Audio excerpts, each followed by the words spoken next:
Let's look at Australia. First off, read this disclaimer carefully. We can find Australia here. It is under stock markets. Here is Australia. Distance from 52-week low and high. Been some decent moves. GDP, consumer price index increase, total tax rate, and forested area. Let's look a bit at the seasonality of this ETF. Okay, this is the periods. Here you can see the months. The percentage of months in which it closed higher than it opened. June, characteristically a strong month, but July, very weak. Here you can see that June strong, July very weak. Here you can see that there's been a bit of a change. Now June is one of the weaker months, but July is around the average. In 2011, June very weak, 2011 to 2015. Then July is stronger. Okay. Then we go to 2016. June very strong. Okay, very strong month. That's good for this month. July is decent, but August very weak. So you can see that the seasonality has changed throughout time, and that is something to just be aware of. Okay, EWA is the ticker, iShares MSCI Australia ETF. This is in Oceania. Weekly data points, here you can see the lead up to the housing bubble, and there was a relatively major bear market.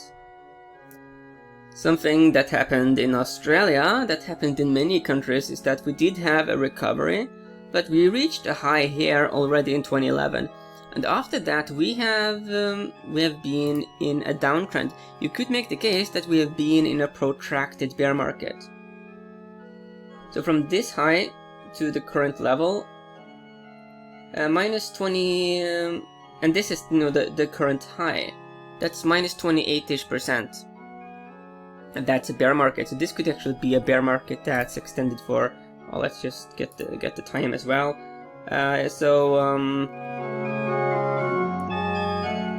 For 476 weeks, over 3,000 days. Okay, so this is a very long multi-year bear market.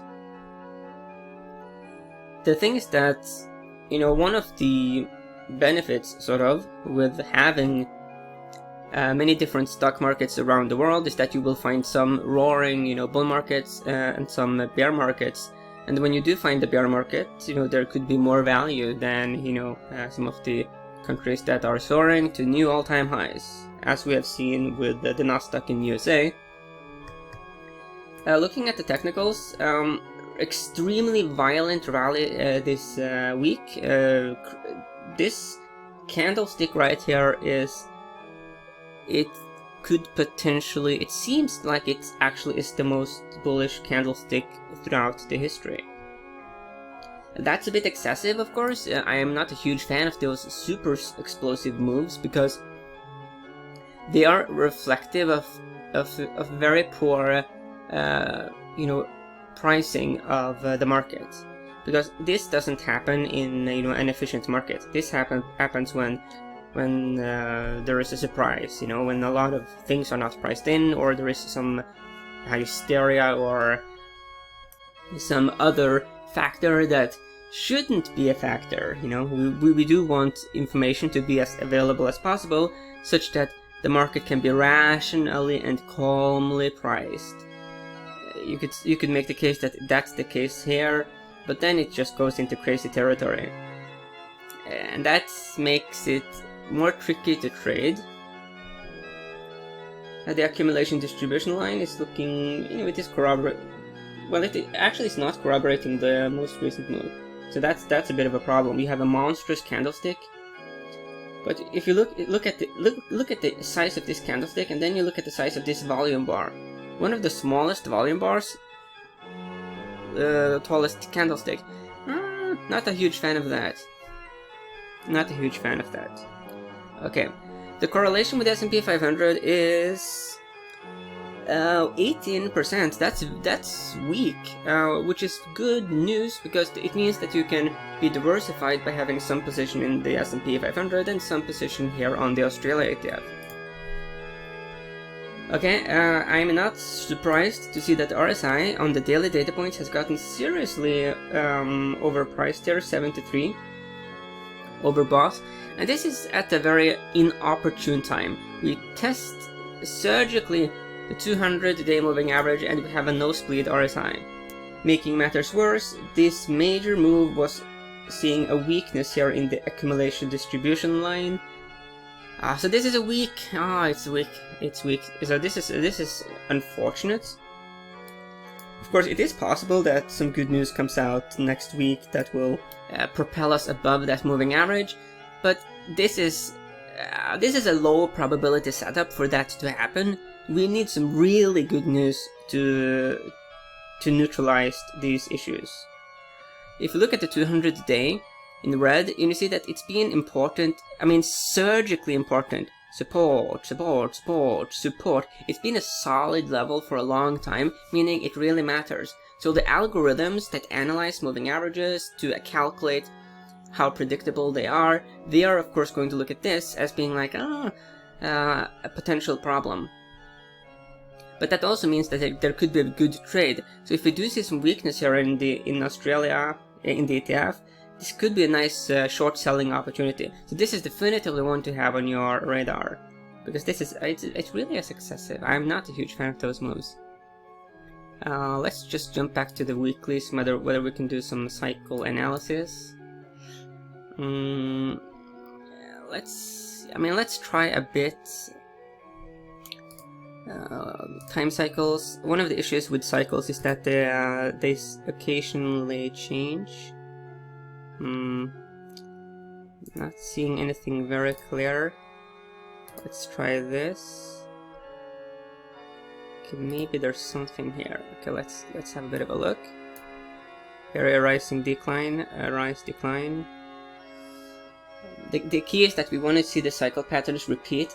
So repeating, not really repeating. Here there is a bit of a cycle, rise, decline. And so there is some. It seems like this cycle pattern that I did very quickly. To be frank, there seems to be some cyclicality, as you probably can see yourself. But it is of course not perfect. Okay, that was Australia. Let's quickly look a bit at some other data. The dividend is good though, 4.6%. So that's nice from bullish perspective. If you do want some long-term exposure to Australia, then if we do get some pullback now, you could get the Australian market at a pulled back price and for a nice dividend. Now let's compare this Australian market to the S&P 500. As we saw, it was much lower. It has not seen a strong bull market after the housing bubble. Okay, so here's the S&P 500. The PE is 22. Price earnings for Australia is 15-ish. So much better PE. Price book 1.6 and America's 3.13. Hence, the Australian market is way better priced. I mean, as far as value goes, the dividend yield is now 4.7.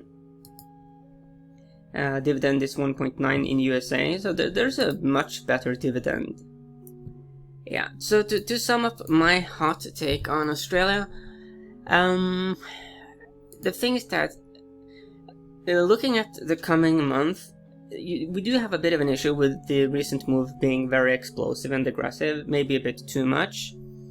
Hence, I would not be shocked to see a pullback. This is just, and also, you saw the problems with the volume and stuff like that. From a longer term perspective, if we do get a bit of a pullback, you will be able to get exposure to Australia. It is not that correlated with S&P 500. That is good.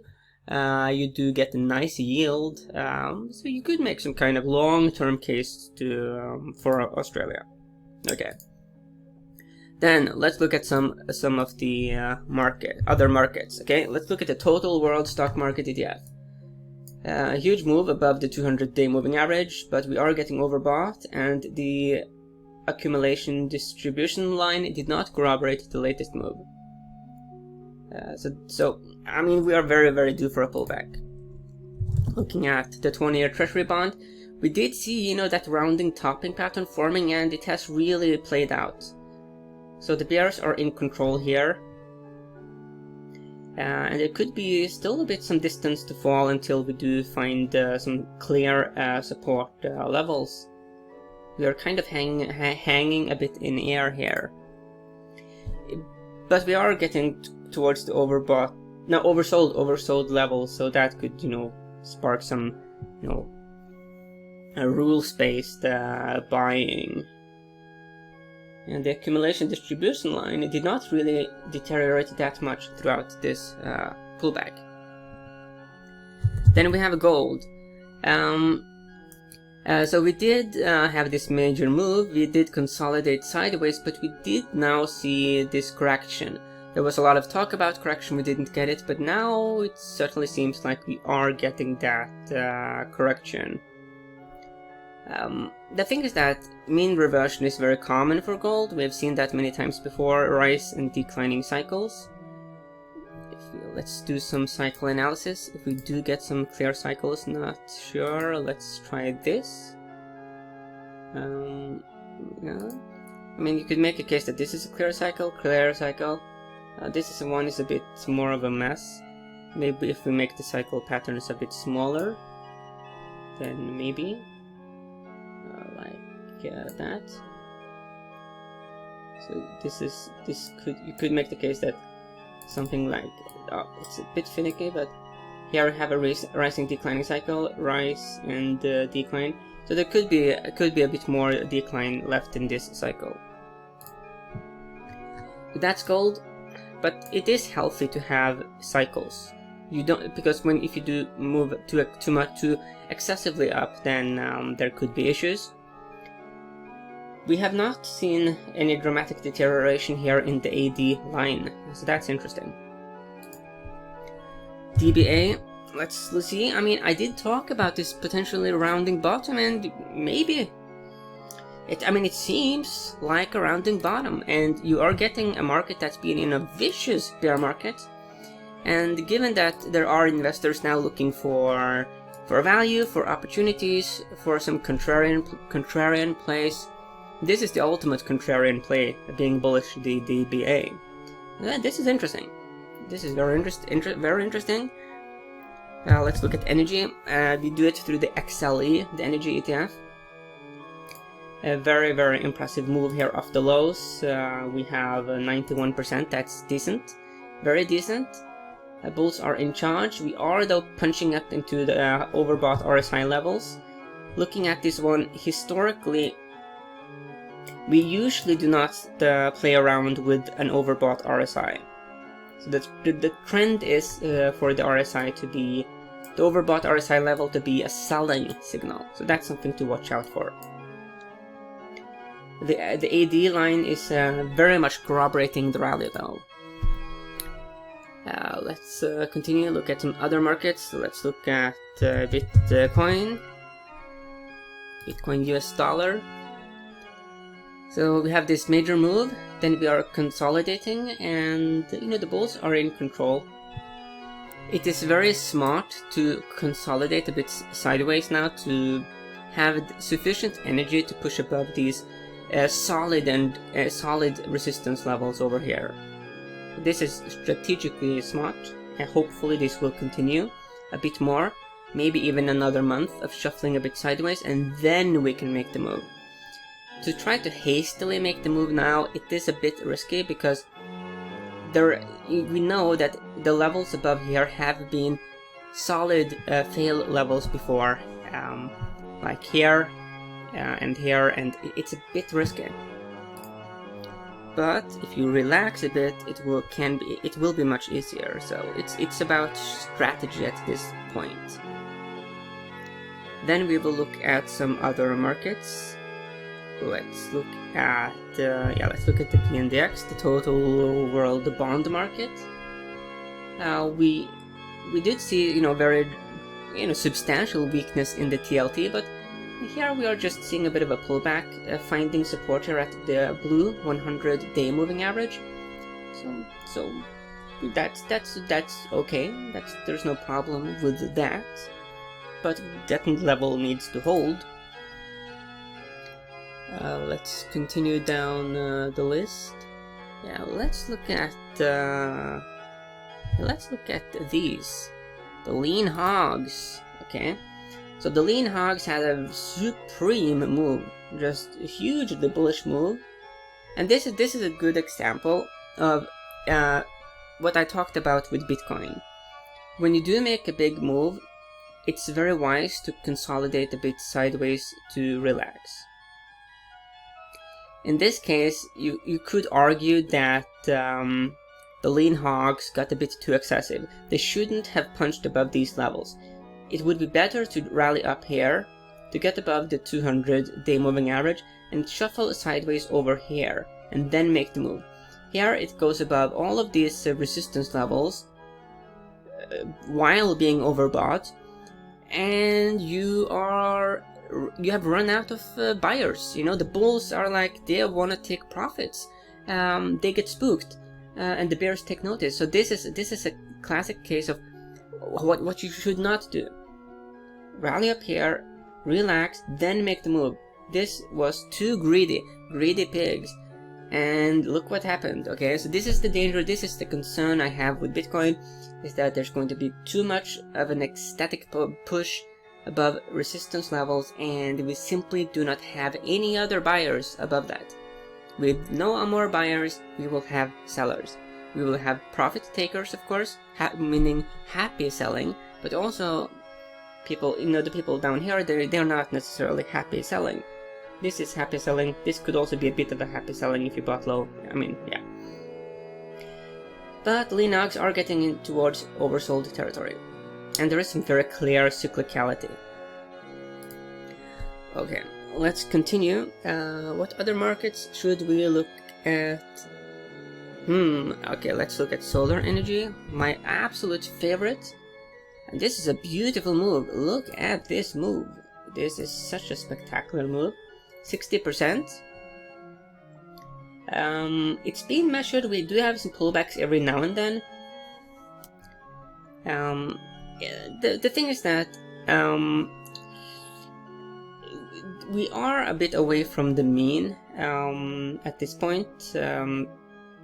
I would not be shocked to see maybe a correction to some of the slower moving averages.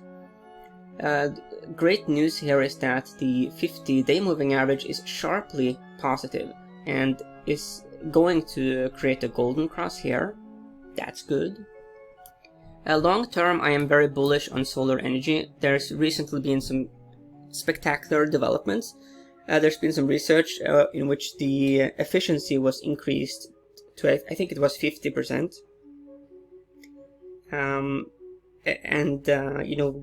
That number is just going up.